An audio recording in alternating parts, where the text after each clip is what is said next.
আসসালামু আলাইকুম দর্শক, প্রধান উপদেষ্টার বাসভবন যমুনাকে কেন্দ্র করে নতুন করে উত্তেজনা সৃষ্টি হয়েছে। একের পর এক মিছিল যমুনাকে উদ্দেশ্য করে বা যমুনার সামনে গিয়ে উপস্থিত হচ্ছিল। সেখানে রাত 10টা থেকে অবস্থান নেয় জাতীয় নাগরিক কমিটির অন্যতম শীর্ষ নেতা সাবেক ছাত্র সমন্বয়ক হাসনাত আব্দুল্লাহর নেতৃত্বে বেশ কিছু ছাত্র। কি উদ্দেশ্য হচ্ছে আওয়ামী লীগকে নিষিদ্ধ করার নিশ্চয়তা দিতে হবে।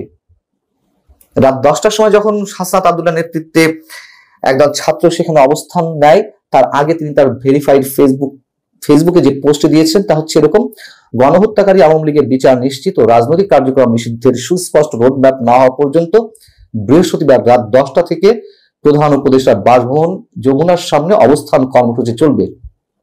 অর্থাৎ তারা লাগাতার অবস্থান নেবে, এটি তারা জানান দেওয়ার চেষ্টা করছে। এবং তিনি বলছেন, যার এজেন্ডায়, অর্থাৎ প্রধান উপদেষ্টাকে কেন্দ্র করে বলছে, গণহত্যাকারী আওয়ামী লীগ নিষিদ্ধের সুস্পষ্ট বয়ান নেই, তার সাথে আমরা নেই। তার মানে সরকারকে তারা পদত্যাগে বাধ্য করবে বা যা যা করার তা করবে। এবং এই ধরনের বক্তব্য আমরা গত কয়েকদিন ধরে জাতীয় নাগরিক কমিটির বিভিন্ন পর্যায়ের নেতা বা ইনকলাব মঞ্চ সহ আরো কি কি সংগঠন আছে তাদের পক্ষ থেকে দাবি তোলা হচ্ছে যে প্রয়োজনে এই সরকারকে তারা ফেলে দিবে বা পদত্যাগ করাবে, নতুন করে কোন সরকার তারা বসাবে। হাসনাত আব্দুল্লাহ তার ফেসবুক পোস্টে আরেকটি পোস্টে যেমন বলছে, হয়তো এটি বুধবার সকালে বা বুধবার রাতে বা বৃহস্পতিবার সকালে দেওয়া হয়েছিল। এখানে বলা হচ্ছে যে খুনিকে দেশ থেকে নিরাপদে বেরিয়ে যাওয়ার সুযোগ দেওয়া হয়, পুলিশ আসামি ধরলেও আদালত থেকে জামিন দেওয়া হয়, শিরিন শারমিনকে রাষ্ট্রীয় তত্ত্বাবধানে বাসায় গিয়ে পাসপোর্ট করে দেওয়া হয়, ইত্যাদি ইত্যাদি।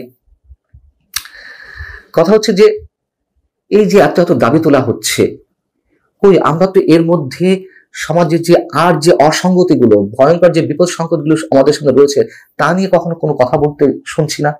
আওয়ামী লীগের বিচার আপনারা চাইতেই পারেন, আমরা অনেকেই চাই আওয়ামী লীগ নেতাকর্মীদের, দল হিসেবে আওয়ামী লীগের নয়। সবচেয়ে এই মুহূর্তে তুমুল যে উদ্বেগের বিষয়, তুমুল বিতর্কিত বিষয়, রাখাইনের উদ্দেশ্যে করিডোর দেওয়া নিয়ে সরকারের যে প্রাথমিক সিদ্ধান্ত বা বিভিন্ন পর্যায়ে আলোচনার বিষয়গুলো তারা নিজেরাই বলছে, সেই বিষয়ে তো হাসনাত আব্দুল্লাহ এখনো পর্যন্ত একটি কথা উচ্চারণ করেনি যে দেশের জন্য, সার্বভৌমত্বের জন্য যা হুমকি, এই ধরনের কোনো সিদ্ধান্ত নেওয়া যাবে না। দেশের স্বাধীনতা হুমকিতে পড়ে এমন কোনো আলোচনা কারোর সাথে করা যাবে না, একটা টু শব্দ আমরা শুনিনি। সেখান থেকে আমাদের মনে প্রশ্ন জাগে যে কেন শুধুমাত্র আওয়ামী লীগ নিষিদ্ধ করা? আমরা তো সবাই বলছি যে আওয়ামী লীগের যারা অপরাধী, আওয়ামী লীগের যারা হত্যাকারী, খুনি, চোর, ডাকাত, ছাত্র, ব্যাংক লুটেরা, গণতন্ত্র হত্যার সঙ্গে জড়িত, তাদের সবার বিচার তো আমরা চাই।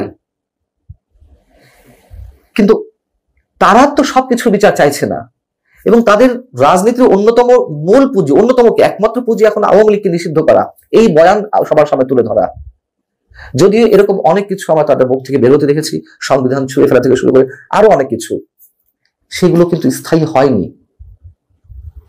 তার চেয়েও বড় কথা, ফ্যাসিস্ট হিসেবে তাদের বক্তব্য অনুযায়ী আওয়ামী লীগ ফ্যাসিস্ট, এবং ফ্যাসিস্টের বিচার করতে হবে, ফ্যাসিস্ট দলকে নিশ্চিহ্ন করতে হবে, নিষিদ্ধ করতে হবে, নির্মূল করতে হবে। কই একটা বারের জন্য তাদের মুখ থেকে আমরা একটা বারের জন্য শুনিনি যে স্বাধীনতা বিরোধীদের বিচার করতে হবে, স্বাধীনতা বিরোধী শক্তি হিসেবে যেই সংগঠন বা প্রতিষ্ঠান বা দলগুলো রয়েছে তাদের বিচার করতে হবে। বরঞ্চ আমরা দেখি যে এই ধরনের দলের সাথে তারা এক মঞ্চে উঠে সেই দলের নেতাদের সঙ্গে একই স্লোগান দিচ্ছেন। মানুষের প্রত্যাশা, মানুষের ভালোবাসা, মানুষের শ্রদ্ধা তাদের প্রতি কিভাবে থাকবে?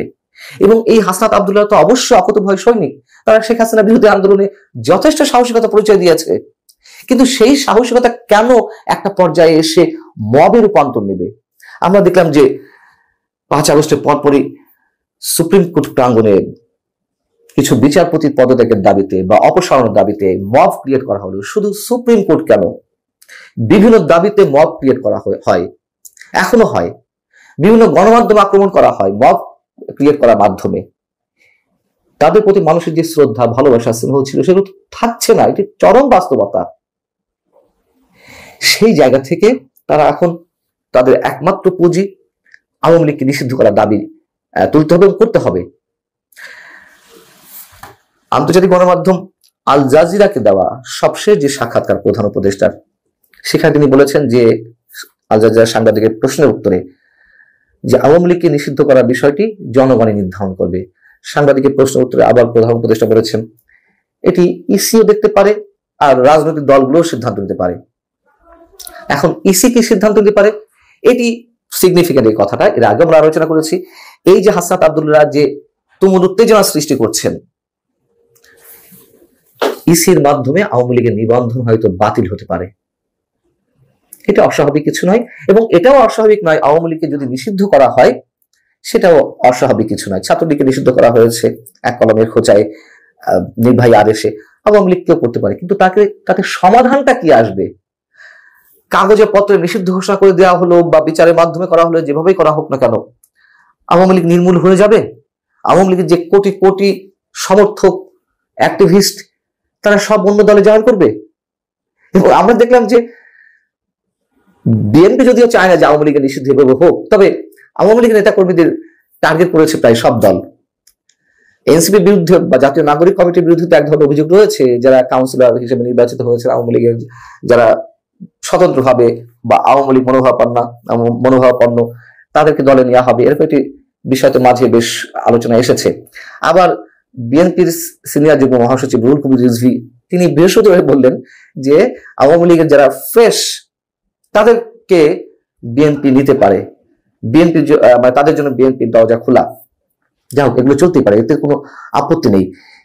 কিন্তু এই যে প্রধান উপদেষ্টা বাসভবন কেন্দ্র করে নতুন করে উত্তেজনা, এবং যেখানে একটি নির্দেশনা রয়েছে, আমরা দেখেছি মাঝে বিভিন্ন মহল থেকে একের পর এক দাবিকে কেন্দ্র করে প্রধান উপদেষ্টা বাসভবনের সামনে উত্তেজনা সৃষ্টি করা, সচিবালয়ের মধ্যে গিয়ে উত্তেজনা সৃষ্টি করা, কেপিআই যেই স্থাপনাগুলো রয়েছে সেগুলোর সামনে তারা অনেকেই এক ধরনের মব সৃষ্টি করছিল। হাসনাত আব্দুল্লাহরা এই যে 10টার সময় থেকে রাত 10টা থেকে প্রধান উপদেষ্টা বাসভবনের সামনে অবস্থান কর্মসূচি গ্রহণ করলেন, এতে কি সরকারি সেই নির্দেশনা ভায়োলেট করা হলো না? এবং আমার ধারণা এই যে একটা উত্তেজনা তুমুল হয়ে সৃষ্টি করা হচ্ছে, তার মধ্য দিয়ে আওয়ামী লীগের নিবন্ধন আপাতত বাতিল হতে পারে।